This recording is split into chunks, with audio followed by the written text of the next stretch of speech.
이번 주말에 보니까 금토일 저기 금단 신도시에 건강 펜테리움이라고 분양하는데 벤처 주더라고요. 추첨해가지고 방문한 사람.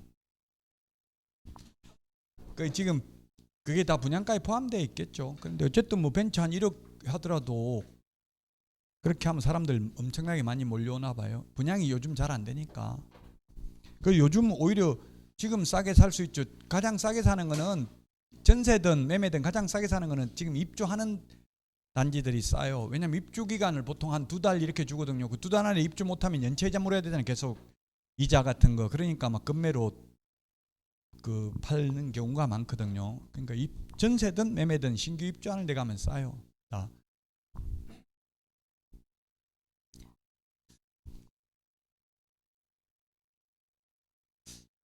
자, 인터넷 표시 광고 모니터링 절차입니다. 글자가 깨졌네.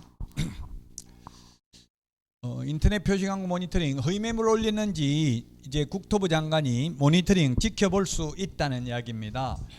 자, 모니터링을 하려면 모니터링 수탁기관은 원래 국토부 장관이 실시할 수 있는데 위탁을 할 수 있습니다. 그러면 수탁기관, 그 받아서 하는 기관을 수탁기관이라는데 모니터링을 하려면 모니터링 계획서를 국토교통부 장관에게 제출해야 되는데 기본 모니터링의 경우 매년 12월 31일까지 계획서를 제출해야 되고요.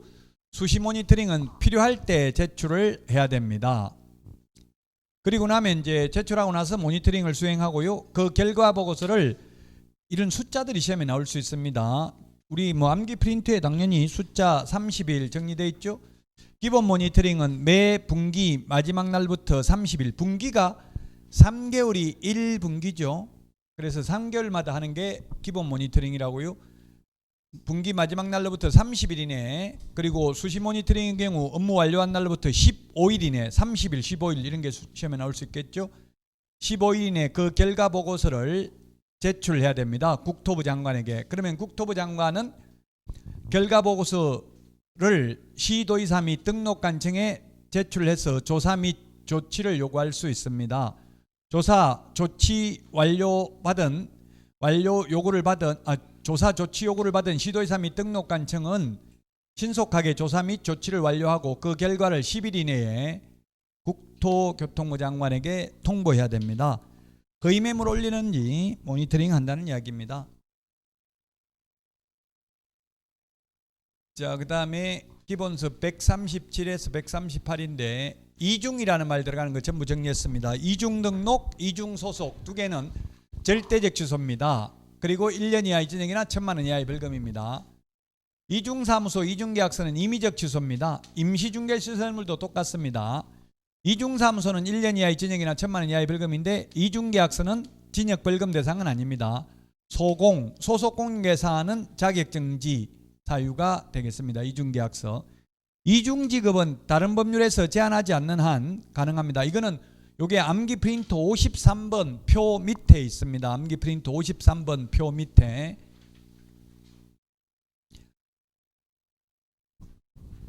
중개법인의 경우 법제 14조 외의 업무를 겸업할 수 없습니다. 6가지. 암기 프린트는 24번에 있는데 그 외의 업무를 하면 임의적 취소입니다. 개인은 타법에서 규제하지 않는 한 다른 업무 해도 됩니다. 그래서 여러분들이 그 중개업을 할 때 그 업태, 업종 이런 걸 적더라고요. 업태, 업종을 적는데 뭐 서비스업, 업태가 서비스업도 있고 뭐 이럴 텐데 저도 뭐 해놓고도 뭐 했는지 잘 모르겠는데 업태, 업종을 다양하게 여러 개 적는 게 좋다고. 도배, 이사업체 소개 뭐 이런 거 여러 개 적어놔야 나중에 그런 걸 하고 돈을 받아도 법적으로 문제가 안 된다고요.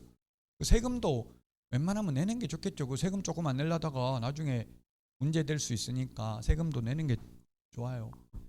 그 사업자 등록할 때 업태, 업종 다른 업무를 할 수도 있다고. 도배, 이사업체 소개, 뭐 컨설팅 뭐 여러 가지 다 적어놓으면 되겠죠. 해도 되는 거.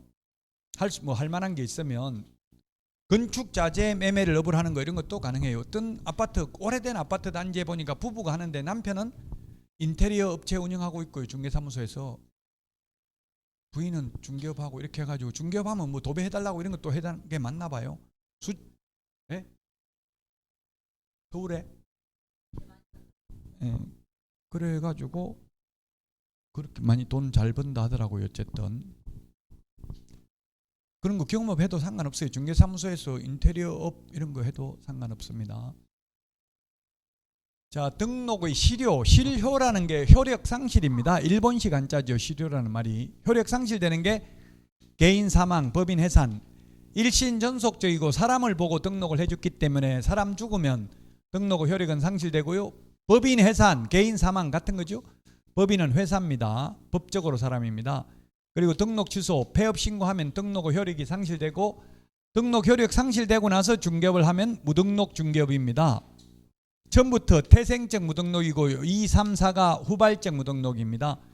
무등록 중개업자가 중개를 해도 그 거래계약은 유효하고, 무등록 중개업자 보수 청구권은 인정되지 않고, 무등록 중개업자 신고하면 포상금 지급 대상이고요. 무등록 중개업자는 3년 이하의 징역이나 3천만 원 이하의 벌금이지만, 무등록 중개업자에게 의뢰를 한 의뢰인은 처벌 대상 아니다. 무등록 중개업자는 3년 이하의 징역이나 3천만 원 이하의 벌금이고, 또 이 무등록 중개업자는 업무방해죄 보호 대상이 아니다. 이게 무슨 말이냐면, 이건 좀 어려운데 판례가 있습니다.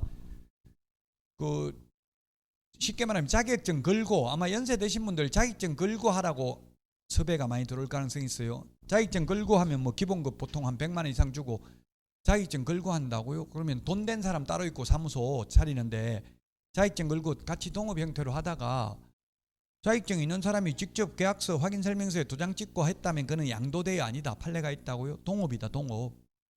그런 식으로 하고 있었는데, 실제로는 그럼 내부적으로 어떻게 부르냐 하면은 자격증 가지고 있는 사람을 소장이라고 부르고요, 돈 낸 사람을 사장이라고 불러. 내부적으로, 내부적인 관계는. 근데 돈 낸 사람을 자격증 없으면 외부에서는 명함 같은데 대표자, 사장 이런 거 세개 다니면 유사명칭 사용으로 1년 이하의 징역이나 1,000만 원 이하의 벌금입니다. 그렇게 해가지고 이제 어느 날 자격증 있는 사람이 맨날 밖에 나갈 때 도장도 가지고 나가는 거예요. 도장 못 찍게, 그 돈 낸 사람이 도장 못 찍게. 도장 가지고 나가니까 그 사장이 박 소장 도장 나놓고 가라 이렇게 한 거예요. 그러니까 열받아가지고 말도 안 하고, 돈 낸 사장님한테 말도 안 하고 그냥 폐업 신고해버렸어요. 자격증도 다 복사해가지고 걸어놨는지, 그 칼라 복사해가지고 어떻게 된 건지, 아니면 다 뗐는지, 어쨌든 폐업 신고해버리고 무등록 중개업자 중개하고 있다고 신고했어요. 그래가지고 무등록 중개업자로 처벌받았다고요. 벌금. 그러니까 업무방해죄다. 말도 안 하고. 업무방해죄는 주인이 예를 들면 세입자 월세 안 낸다고 간판 떼버리고 셔터 내리고 이러면 업무방해죄거든요. 그 업무방해죄로 고발했다고요. 돈 낸 사람이. 자격증 있는 사람 말도 안 하고 폐업해가지고 난 모르고 하다가 괜히 처벌받았다. 근데 보호 대상이 아니다. 이 말은 자격증 건 사람 그냥 말 안 하고 빼버려도 처벌 대상이 아니다. 왜냐하면 기책 사유가 그 돈 낸 사람이 도장 나놓고 가라고 한 그 말을 했기 때문에. 도장 나놓고 가라는 말은 없을 때 짓겠다. 그래서 그냥 자격증 빼버려도 상관없다 말 안 하고 처벌 안 받는다는 이야기예요. 결론은 업무방해죄로. 모든 과목 모르는 거는 빨리 포기하는 게 좋아요. 전혀 이해 안 되면 그 부분은 포기하고 또 다음에 들을 때 또 이해가 될 수도 있어. 어느 날 안 되다가. 그러니까 집착할 필요는 없어요. 우리 시험은. 왜냐하면 60점만 받으면 되니까. 상대평가는 무조건 고득점 순으로 뽑는다고 하면 포기하면 안 되겠죠. 전부 다 해야 되겠지만 60점만 받으면 되니까 도저히 이해도 안 되고 암기도 안 되면 포기해도 된다고요.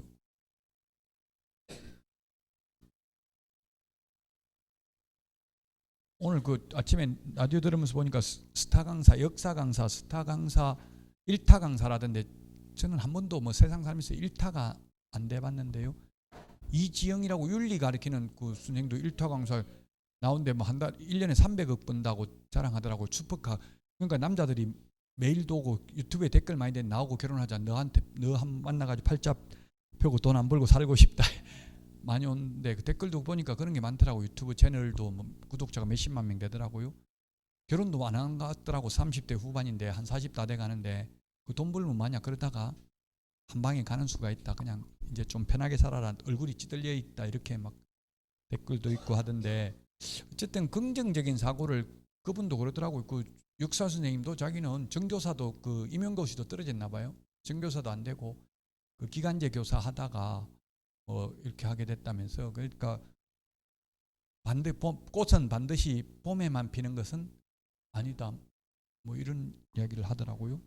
동백꽃은 겨울에도 피고 코스모스는 가을에도 핀대요. 그러니까 여러분들이 너무 조급하게 생각하지 말라는 이야기. 지금 모르는 거 있어서 그냥 포기해버리니까, 너무 성격이 완벽한 사람은 빨리 포기하거나 완전히 고득점으로 합격하거나 둘 중에 하나예요. 그럼 고득점으로 합격하면 거의 개업하면 망할 확률이 80% 넘어요.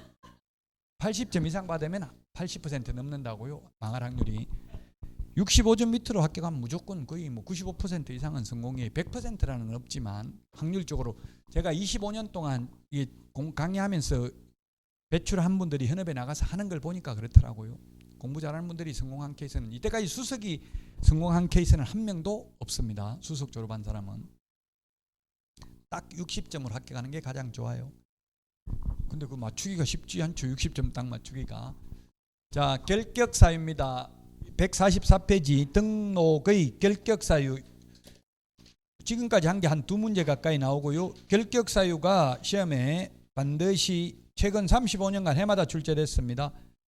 144페이지 33회 때 나왔다고 돼 있죠. 그럼 뭐 32회 때는 안 나왔냐? 그거 아닙니다. 매회 출제됐습니다. 최근 35년간 해마다 나왔다고요. 결격사유. 이게 많은 학자들이 이게 대해서 논문 쓴 거 보니까 좀 우리나라 모든 자격의 결격 사유가 다 다르대요. 다. 변호사, 법무사, 뭐 공인회계사, 의사 이런 게 다 달라요. 근데 웃기는 거는 지금 우리가 개업공개사가 엄청나게 강화되어 있다고요. 의사들은 의료 행위를 하다가 성범죄를 해도 의사 계속 할 수 있어요. 그러니까 그 좀 모순이잖아요, 그게. 근데 의사들은 뭐 전부 다 데모해버리고 이러니까 그걸 법을 개정을 못해요. 그래서 워낙 힘이 세니까.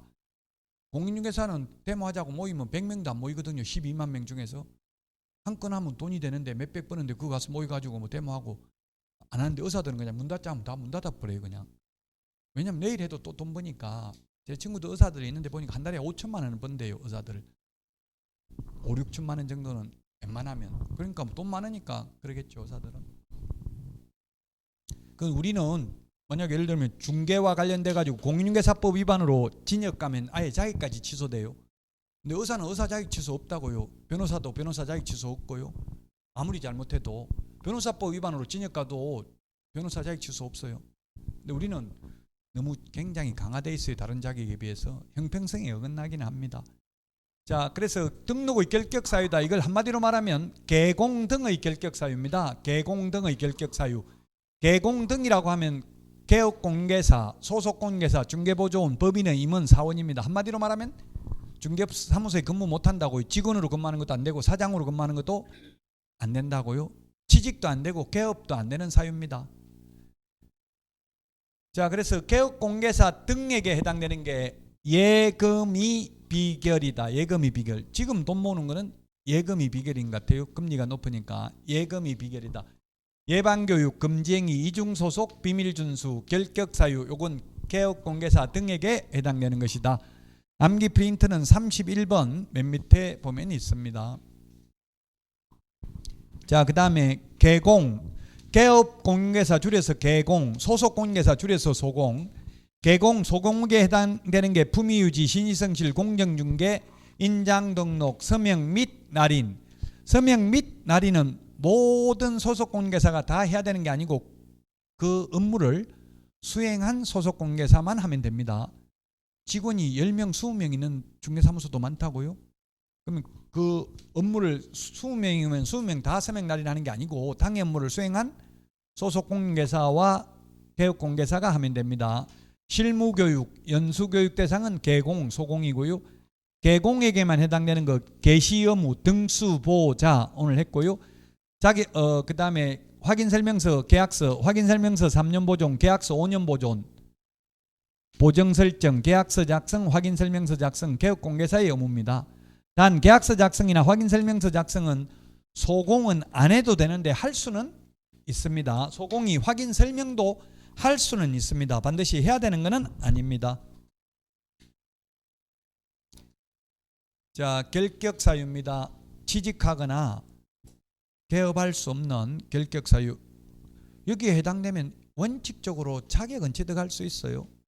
근데 개업은 못합니다. 미성년자. 우리 학생은 왜 안 왔지? 좀 고등학교 개학했죠. 네.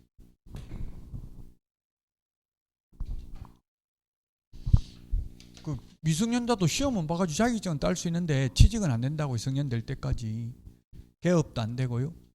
근데 고등학생들 따놓으면 제가 고등학생들 따는 거 많이 봤어요. 지금 105 신도시에서도 자격증 땄는데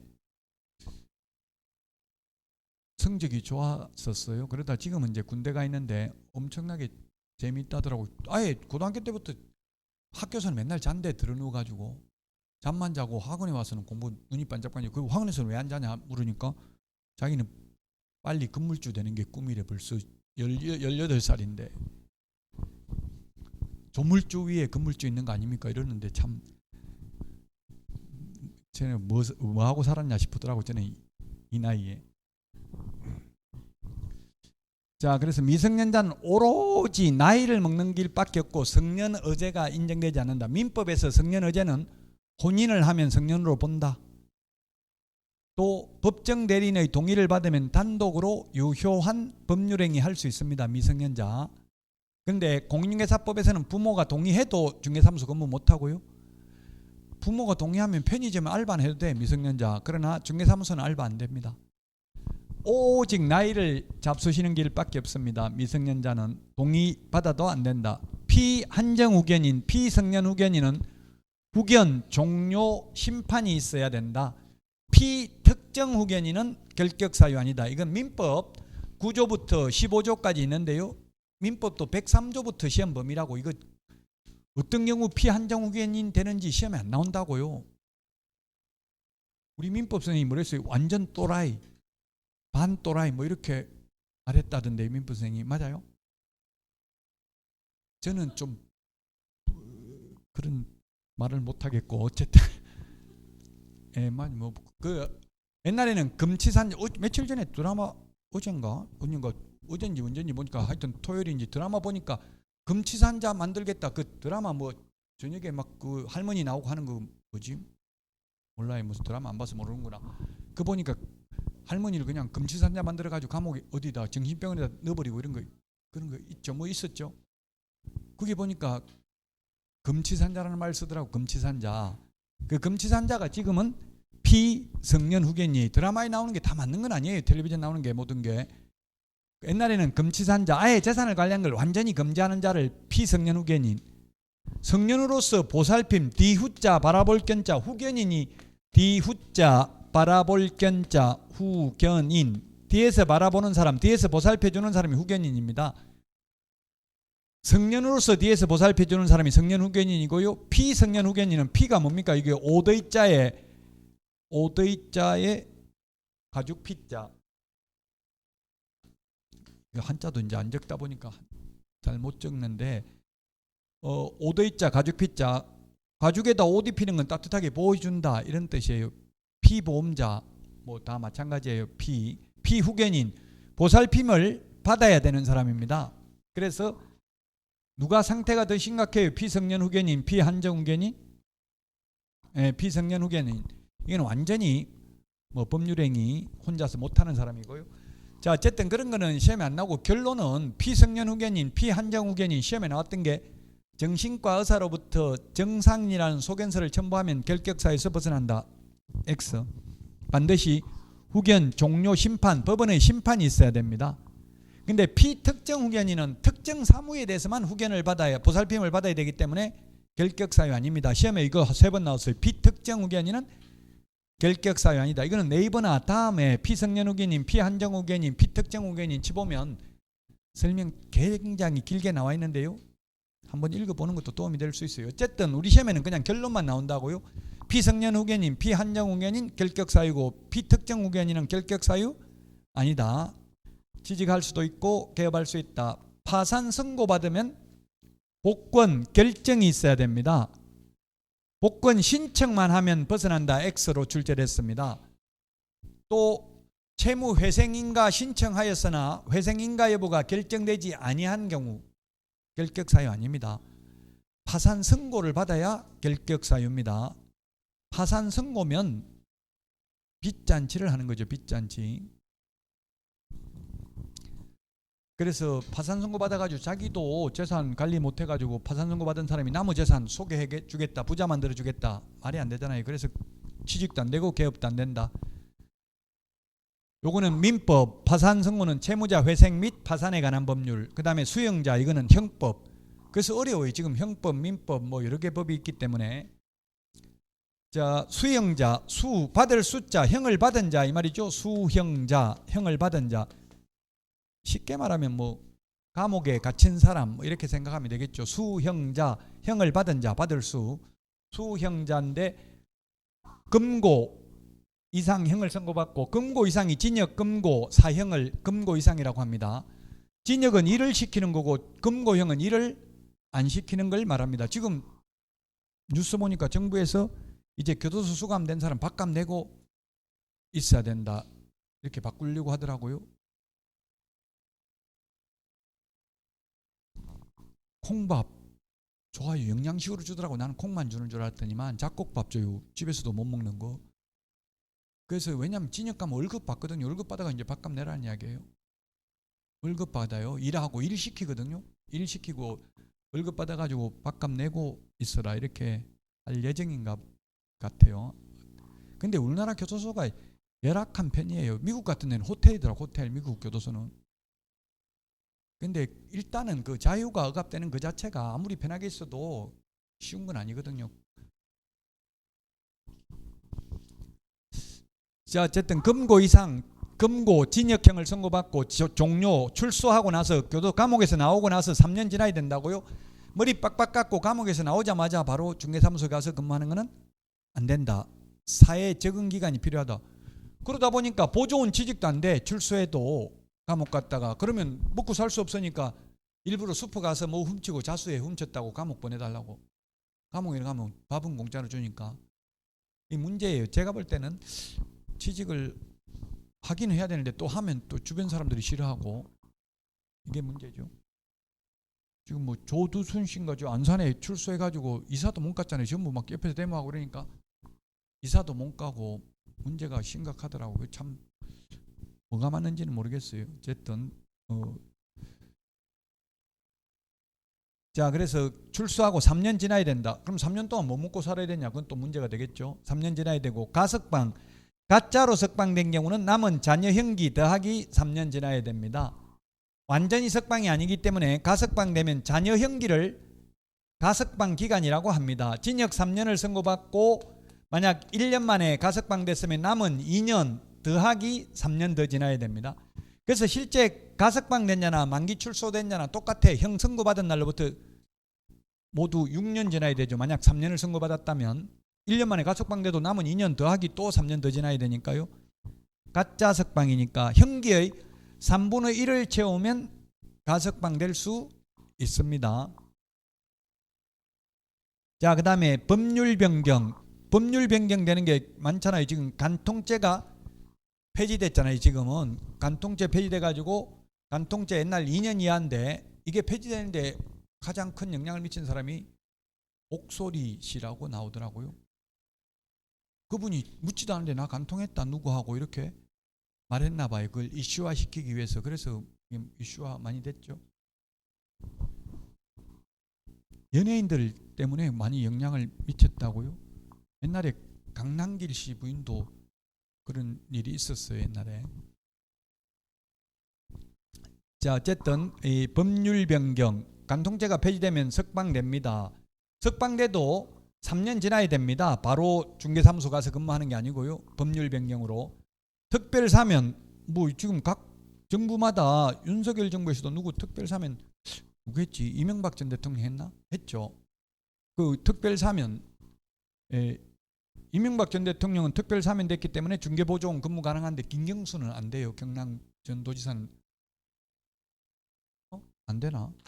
특별사면 3년 지나야 되니까 이명박 전 대통령도 안 되네. 특별사면 안 되는데 사면만 한 게 아니라 중개보증 근무할 일은 없으니까 신경 안 써도 되겠네요. 어쨌든 특별사면인데도 3년 지나야 됩니다. 그러나 일반 사면되면 즉시 벗어납니다. 일반 사면은 즉시 벗어납니다. 여기 일반 사면은 이게 사면법에 있기 때문에 이게 어떤 경우에 일반 사면하냐 특별 사면하냐 그런 거 시험에 안 나온다고요. 그냥 결론만 사면법이 우리 시험 범위는 아니니까 특별 사면은 3년 지나야 되고 일반 사면은 즉시 벗어난다. 형의 시효 완성돼도 3년 지나야 된다. 시효라는 것은 시간이 경과됨에 따라 나타나는 효력을 시효라고 합니다. 법의 안정성 때문에 시효 제도를 두고 있는데 형의 시효 완성은 3년 지나야 됩니다. 그런데 공소시효가 완성되면 결격사유 아닙니다. 공소시효라는 것은 재판에 회부되기 전에 죄짓고 잡히기 전에 도망다니가지고 시간이 경과된 경우고요. 형의 시효라는 것은 확정 판결 받고 시간이 경과된 경우입니다. 형의 시효 완성은 3년 지나야 되고요. 공소시효는 아예 처음부터 결격사유가 아니다. 자, 그 다음에 집행유예 기간 중에 결격사유입니다. 집행유예는 결격사유인데 선고유예나 기소유예는 결격사유 아닙니다. 선고유예나 기소유예는 결격사유 아닙니다. 가장 가벼운 게 기소유예죠. 검사가 재판에 회부 안 하고 검사선에서 마무리 짓는 겁니다. 선고유예는 재판에 회부했는데 판사가 선고를 유예하는 경우입니다. 판사가 선고를 유예하는 경우. 이번에 이번에 선고유예 공인중개사와 관련된 게 뭐가 있었냐면 수원지방법원 형사부에 써 있었는데요. 권리금 계약서를 개업공개사가 적었다고 해서 행정사법 위반으로 벌금 100만 원 선고유예 받았어요. 개업공개사가. 거래계약서는 중개를 했을 때 거래계약서는 개업공개사가 적으라고 돼 있으니까 적으면 되는데 행정사법 제2조에 보면 행정사가 아닌 자는 계약서를 작성하여서는 아니 된다. 개인 간의 계약서 등을 작성해서는 아니 된다. 다른 법률에 특별한 규정이 있는 경우는 제외한다. 이렇게 돼 있어요. 그 공인중개사법에 중개를 했을 때 거래계약서 작성하라고 돼 있잖아요. 그건 해도 되는데 권리금은 중개사물이 아니다. 그래서 중개사물이 아닌 걸 알선하고 계약서를 적는 거는 행정사법에 위반된다는 판례가 나왔어요. 형사사건 판례예요. 벌금 100만 원 선고유예 받았어요. 개업공개사. 그럼 이제 권리금 계약서 적으려면 행정사 불러가지고 적어야 된다고요. 좀 모순이기는 하죠. 어쨌든 그런 판례가 지금 나왔어요. 자, 결론은 기소유예, 선고유예는 결격사유 아니다. 집행유예는 유예기간 동안 결격사유에 해당된다. 유예기간 동안. 예를 들면 집행유예는 징역 3년에 처한다. 재벌 총수들 주로 보면 징역 3년에 처한다. 그러나 깊이 뉘우치고 있고, 뉘우치는지 안 뉘우치는지는 뭘 보냐면 판사들은 반성문 보거든요. 오늘 아침에 보니까 반성문 써주는데 7만 원만 하면 바로 써가지고 주는 거 나오더라고요.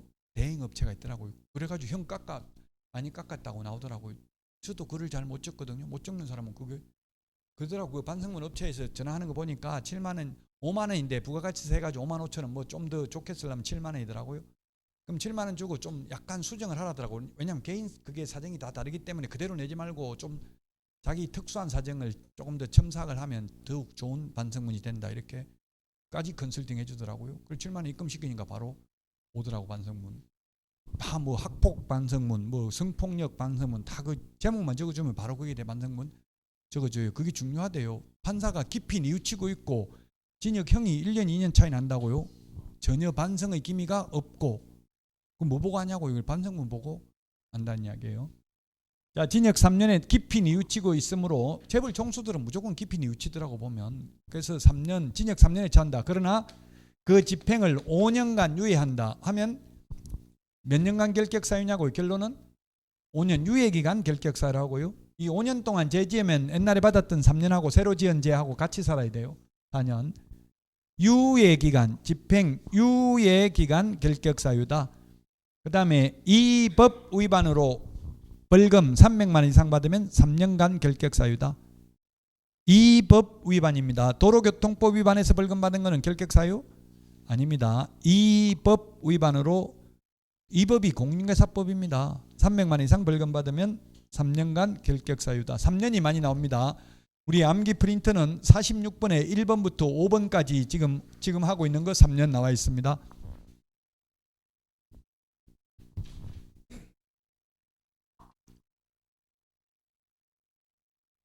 자, 그 다음에 행정처분을 받은 자인데 자격 취소 3년. 이 12가지가 있는데 암기 프린터는 31번에 있죠. 자격 취소되고 3년 미경과자 요거 하나는 시험도 못 봅니다. 자격도 다시 취득할 수 없습니다. 나머지는 자격은 취득할 수 있고요.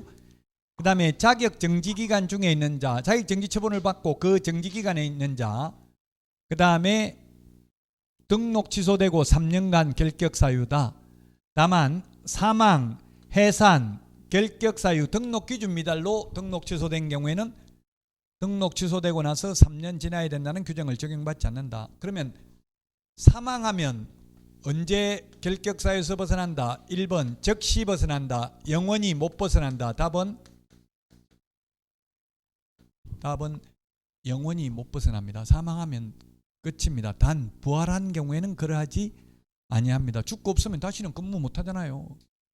그 다음에 법인이 해산하면 그 법인의 대표이사이었던 사장은 3년 안 지나도 법인이 해산하면 등록 취소돼요.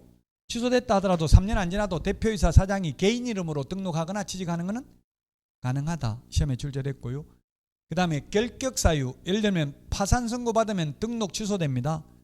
그러면 3년 지나야 되는 게 아니라 복권만 되면 바로 벗어난다고요. 그리고 등록 기준 미달, 오늘 첫 시간에 한 게 등록 기준이 중요하다고 했죠. 법인의 등록 기준, 대표자는 공인중개사이어야 하며 대표자를 제외한 임원 또는 사원의 3분의 1 이상이 공인중개사이어야 하는데 자격증 있는 사람 모조리 다 그만둬 버렸어요. 그러면 등록이 취소될 수 있다고요. 취소됐으면 3년 안 지나도 또 3분의 1 갖추면 또 등록할 수 있다는 뜻입니다. 이거 예외 시험에 출제됐었습니다. 업무정지 처분을 받고 그 업무정지 기간 중에 있는 자 결격 사유에 해당됩니다. 법인의 업무정지 사유 발생 당시 임원이 어떤 자입니다. 2023년 오늘이 3월 9일입니까?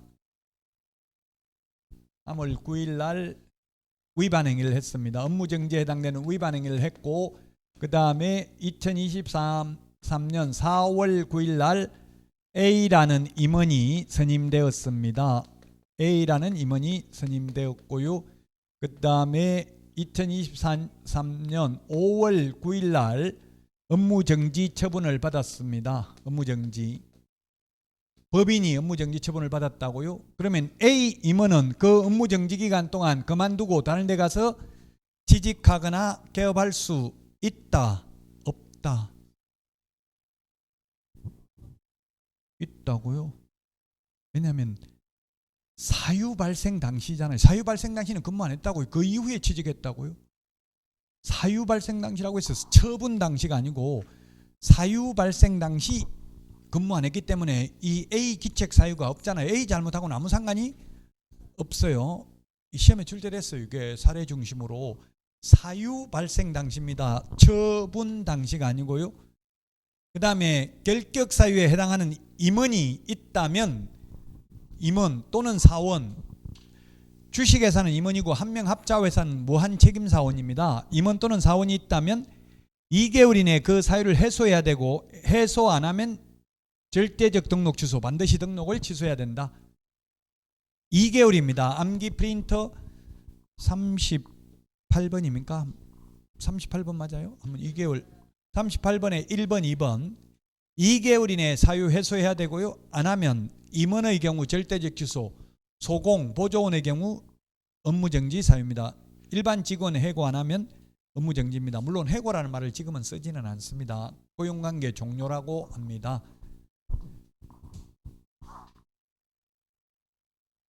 여기 지금 12가지가 있는데요. 이 12가지에 해당되면 여러분들은 개업하거나 취직은 안 돼요.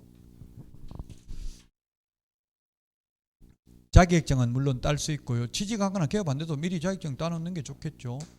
자, 결격 사유에 해당되면 개업하기 전이라면 개업 불가고요. 개업한 상태에서 결격 사유에 해당되면 절대적 등록 취소 사유에 해당되고요. 직원으로 고용되기 전에는 고용 불가고요.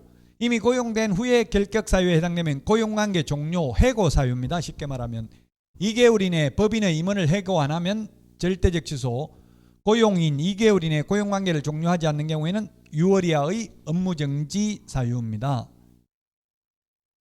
등록관청은 결격 사유에 해당하는 여부를 관계기관에 조회할 수 있다.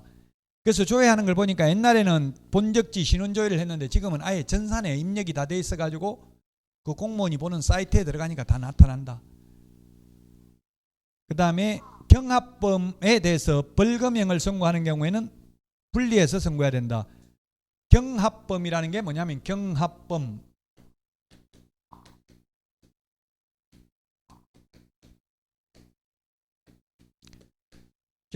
여러 개 경쟁적으로 합해져 가지고 여러 개 죄를 지은 경우에는 그 중에서 가장 무거운 죄의 2분의 1 범위 내에서 가중할 수 있습니다. 뭐 공인중개사법 위반, 살인죄 위반 이러면은 여러 개 죄를 지었으면 그냥 살인죄가 최고 무겁잖아요. 그게 2분의 1 해가지고 그냥 공인중개사법, 살인죄 등 위반으로 징역 15년을 처한다 이렇게 합해서 해버린다고요. 징역은 그렇게 해도 되는데 벌금은 반드시 벌금을 선고하려면은 형법 위반으로 벌금 얼마, 공인중개사법 위반으로 벌금 얼마 이걸 분리해야 된다고. 그 이유는 공인중개사법 위반으로 300만 원 이상 벌금 받으면 3년간 결격 사유라고 했잖아요. 그래서 벌금형만 분리해서 선고해야 되고요. 징역형을 선고할 때는 분리할 필요 없어요. 왜냐하면 이 법이든 저 법이든 징역 가면 전부 다 결격 사유니까 등록을 취소해야 되죠. 도로교통법 위반으로 징역 선고받아도 개업 못해요. 네, 도로교통법 위반이라도 징역 가면 사람 죽고 이러면 징역 갈 수도 있죠. 그러니까 합의해야지 합의 안 하고 이러면 징역 가면 3년간 개업 못할 수도 있어요. 징역은 이 법 저 법 안 가리고 다 결격 사유에 해당됩니다. 자, 여기까지 하고 쉬었다가 중개사무소부터 보도록 하겠습니다.